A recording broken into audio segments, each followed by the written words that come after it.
Véritable success story de la radio Espace Guinée, les grandes gueules, détentrices des meilleurs scores radio en Guinée, de la meilleure émission talk show, a donné le créneau horaire du départ au bureau et du retour à la maison, récoltant depuis des années consécutives le titre d'émission la plus écoutée en Guinée, toutes catégories confondues. Un grand total de plus de 5 millions d'auditeurs ont été fidèles au talk show Les GG, diffusé jour après jour sur toutes les stations du réseau Adafo Média de 9h à 10h30, un exploit qui restera longtemps dans les annales de la bande FM en Guinée. Nous allons toujours rester du côté de Koya, Moussa Moïse. On a écouté Coré Sebeli. Vous avez eu des informations aussi, forcément, inspecteur. Depuis hier nuit, il y a... Oui, depuis hier, il y a des coups de fil. Ouais. Donc, moi, d'abord, j'ai pris tout cela à la légère. Ouais. Et ensuite, 3 à 4 personnes, la même chose. Donc, j'ai essayé de recouper. Ouais. Donc, d'emblée, il faut d'abord dire qu'il ne s'agit pas d'attaque rebelle. Ouais. C'est vraiment pas lié à cela. Mais c'est la conséquence d'un manque d'anticipation de la part de l'État guinéen. Vous savez, il y avait une sorte de psychose déjà qui s'emparait des citoyens sur la toile. Il y a des Guinéens à l'étranger, à visage découvert, qui ont annoncé que le pays allait faire face à d'imminentes attaques rebelles djihadistes. Ouais. Et nous, heureusement que la presse nationale n'a pas repris ces propos, mais il appartenait à l'État, à ses services, de mener des enquêtes et de communiquer en rassurant, dans le sens à rassurer les citoyens, comme quoi ce n'était que des rumeurs et que chacun pouvait vaquer à ses besoins tout en prenant les précautions qu'il faut, parce que nous savons que notre pays est assez mal entouré. Mais ça n'a pas été fait, cette anticipation n'a pas été faite. Je sais qu'il y a eu quelques déploiements à des zones stratégiques, mais on aurait dû anticiper et communiquer là-dessus. Donc il y avait déjà une psychose dans la tête des populations. Alors, il se trouve que ces pirogues ont été retrouvées, cette pirogue ont été retrouvées du côté de Katali, au district de Wankifon, et les districts de Donia, de Sougouya, de Kouyeya. Ces 3 districts ont été complètement vidés de leur population, qui ont fait une sorte d'exode pour remonter vers Wankifon et vers Koya, parce que tout simplement, les pêcheurs guinéens qui ont aperçu ces embarcations n'avaient pas l'habitude de voir ce genre d'embarcation, de par leur taille, de par leur poids et tout ça. Donc, ils n'avaient pas l'habitude de voir ces genres d'embarcations dans les eaux, parce qu'il s'agit quand même de districts qui ont accès à la mer. Ouais. Donc, c'est une zone vraiment de pêche. Et juste à côté, il y a un autre district qui reçoit, qui a un marché hebdomadaire.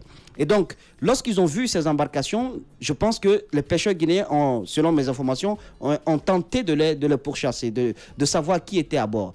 Alors, cette course-poursuite, donc, n'a pas permis aux Guinéens de pouvoir mettre la main également réellement sur ceux qui étaient à bord de ces embarcations. Et donc, ces embarcations sont allées accoster au niveau du district dont je viens de vous parler. Donc, de bouche à oreille, ces pêcheurs guinéens ont passé les formations comme quoi nous avons aperçu des personnes assez étranges dans des embarcations qu'on n'a pas l'habitude de voir. Et vous savez comment se passe, vous connaissez un peu le canal de l'information. Le téléphone arabe. Exactement. Les grandes gueules. C'est parti de bouche à oreille. Une information qui disait que c'était des personnes étranges à bord d'embarcations qu'on n'a pas l'habitude de voir. Ça s'est transformé un peu. On les a vus échanger des armes dans les bateaux. Ils échangeaient des armes et tout ça. Il y a eu des coups de feu et tout. Donc, comprenez un peu la psychose qui s'est installée. Mais je dis encore une fois, vous allez voir la communication peut-être en fin de journée, vous allez entendre cette communication, c'est lié au manque de contrôle dans le secteur de la pêche. C'est lié à ce manque de contrôle. Grandes gueules. C'est lié aussi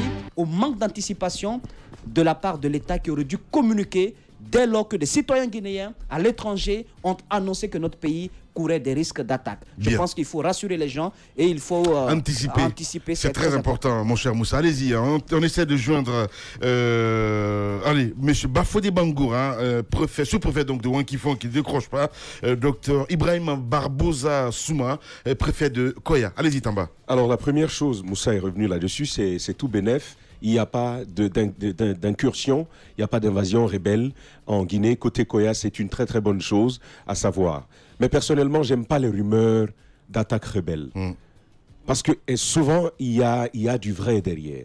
Et ça, on a vu l'expérience du côté de Guékédou pendant plusieurs mois. Il y a eu ce genre de situation où des populations se lèvent, elles fuient et elles disent que c'est des rebelles. Les grandes gueules. Ça se répète, mais vers la fin, c'était vrai. Donc, pour tous ceux qui ont vécu cette situation-là, on sait bien que quand ça commence comme ça, il faut quand même tout de suite prendre les mesures. Et ça me ramène à un autre élément, c'est qu'il y a près de 20 débarcadères dans le long de cette préfecture, du côté de Koya. Ce que l'on m'apprend, au risque bien sûr de me faire taper dessus comme Moussa Moïse l'a été, c'est un officier bien sûr dont naturellement je ne peux pas révéler l'identité ici, qui me le disait.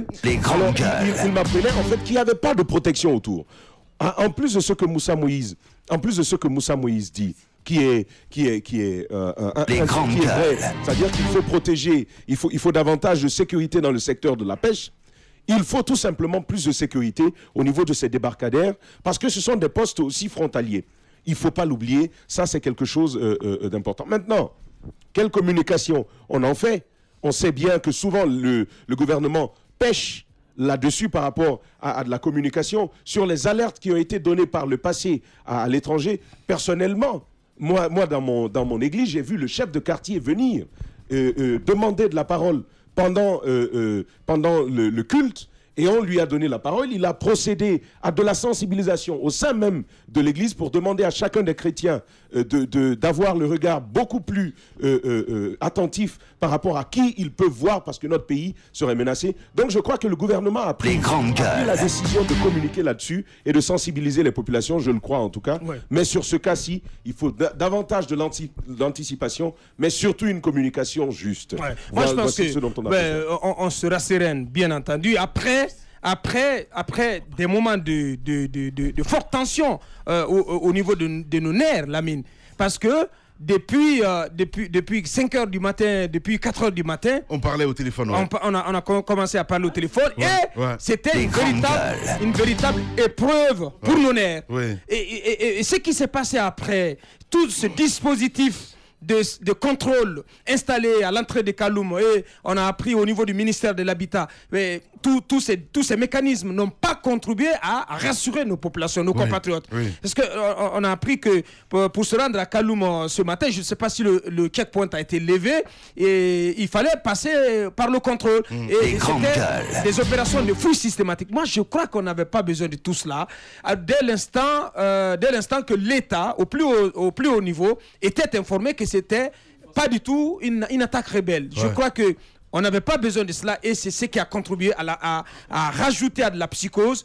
L'État, en des circonstances pareilles, a besoin de dégager de la sérénité, donc de montrer de la sérénité à nos compatriotes.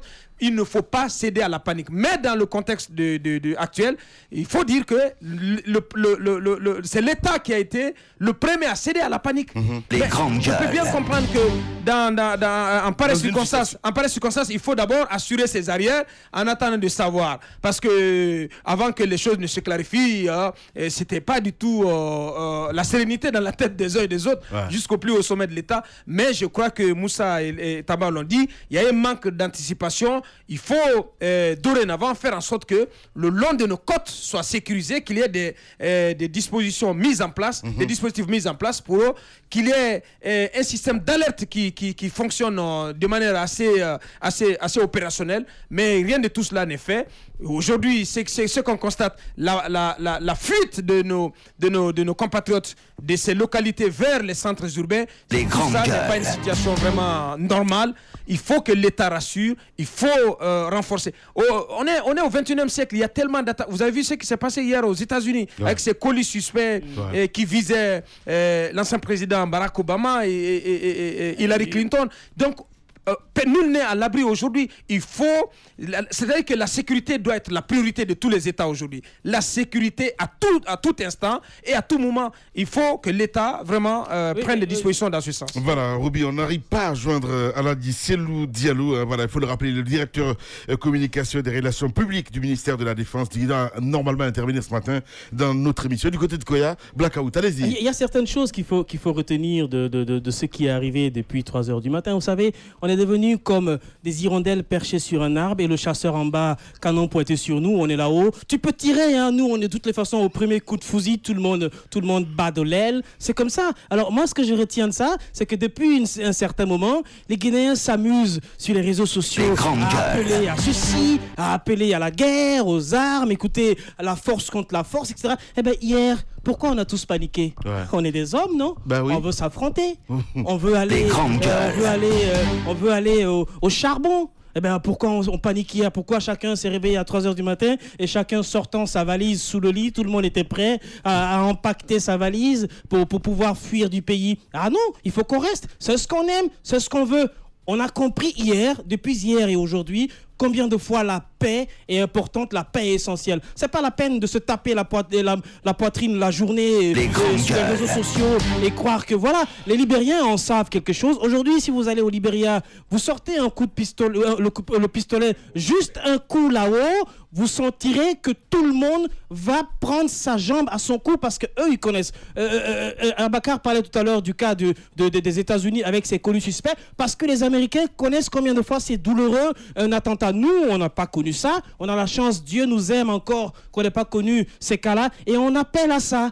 On appelle à la violence, on appelle à la haine, on tue nos frères dans la rue, chacun veut se venger, etc. Et quand tu parles, on dit voilà, toi tu es un vendu, etc. Eh ben on n'avait pas à paniquer depuis hier, on n'avait pas à fouiller systématiquement au pont 8 novembre, on n'avait pas à s'appeler à 3h du matin, on devait simplement jubiler parce que depuis un certain temps, on aime ça, on appelle à ça, on réclame ça. Ce qui est important, encore une fois, il faut le dire, c'est la paix. Voilà. Allez, les vérités crues de Roby. Parce qu'il y a des observateurs qui soupçonnent une sorte de montage venant de l'État lui-même. Une manière de... non, mais attendez quand même l'ami. Non, mais on peut penser à tout. Oui, franchement. je sais, on peut penser à tout parce que en pareille circonstance aussi, tout le monde sait que les nerfs sont très tendus. L'attention est focalisée sur cette attaque d'avant-hier sur le véhicule du chef de file de l'opposition guinéenne. Est-ce que c'est une manœuvre aussi pour détourner les attentions? Est-ce que toutes les rumeurs qui sont parties de ces localités de Koya ont été amplifiées au plus haut niveau? Est-ce que l'État y a contribué pour, d'une façon ou d'une autre, détourner les attentions et derrière, ce qu'il faut craindre, Lamine, ce qu'il faut craindre, parce que ce n'est pas exclu du tout, parce que ce dont on parle, il s'agit des forces de sécurité et de défense, surtout des forces de défense. C'est quand on parle de situations ayant trait à des attaques rebelles, voyez jusqu'où ça peut nous amener. Ce qu'il faut craindre, c'est qu'il y ait derrière de la récupération que l'État fasse un nettoyage au sein des forces de sécurité pour peut-être aller rechercher des soi-disant coupables. Donc il faut que l'État sache raison garder, que l'État ne cède pas à la panique et qu'on n'aille pas nous inventer une histoire donc de rébellion montée de briques et de brocs, qu'on n'aille pas donc chercher des crânes, des pouces ou des crânes rasés. Il faut faire attention. Très attention. Allez-y, mon cher Moussa. Dans ce pays, les renseignements généraux, ce n'est pas de la blague. Ça doit être, si ce n'est pas, ça doit être quand même une très structure sérieux. des grandes gueules, des hommes bien traités, qui recrutent partout jusqu'au vendeur du poulet à Kipé. Donc, ils doivent être capables de dire au chef de l'État chaque matin le thé et le type de thé que la ville Guirassy prend. Comment est-ce qu'il dort? Quelle position? Parce que... Non, mais c'est important. Parce que le pays repose sur les renseignements généraux. Les grandes gueules. Je ne suis pas en train de leur apprendre leur travail. Nous leur faisons des clins d'œil. Nous leur faisons des clins d'œil à chaque fois quand on a des coups de fil. Parce qu'on sait que nous sommes très intéressés, très intéressants pour certaines personnes. Mais il faudrait quand même qu'on soit un peu sérieux dans ce pays. S'il faut que les renseignements généraux puissent bien bosser, être équipés pour que des informations de ce genre soient rapidement, de façon balayées lorsque les rumeurs commencent à courir. Parce qu'il faut quand même reconnaître que depuis hier nuit, la rumeur a commencé à courir et ça s'amplifie aux alentours de 3h, 4h du matin. On aurait pu balayer tout cela très tôt le matin avec une communication, avec une sortie. Ça allait permettre quand même de faire descendre un peu l'adrénaline. Moi, le déploiement de nos agents, de nos militaires tout au long de Koya et des débarcadères, pour moi, c'est pas mal. Ça permettra peut-être de rassurer ces populations qui ont fui sans demander leur reste. Au moins, ça prouve que la Guinée n'est pas prête. En tout cas, les Guinéens ne sont pas prêts pour un quelconque combat. Et nous aimons la paix. Donc, il appartient à l'État quand même de rassurer encore une fois. Là où on a péché, c'est au niveau de l'anticipation. Il fallait communiquer très tôt. C'est important. Voilà. Allez, on va revenir dans un instant, mesdames et messieurs. Le temps d'une pause. On va essayer de joindre Elhadj Aladi Selou Diallo. Il faut le rappeler, directeur communication et des relations publiques du côté du ministère de la Défense.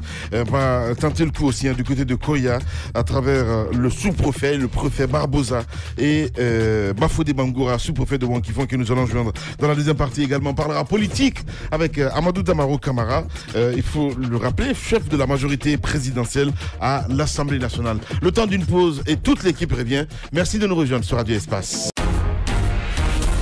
Véritable success story de la radio Espace Guinée, les grandes gueules, détentrices des meilleurs scores radio en Guinée, de la meilleure émission talk show, a donné le créneau horaire du départ au bureau et du retour à la maison, récoltant depuis des années consécutives le titre d'émission la plus écoutée en Guinée, toutes catégories confondues.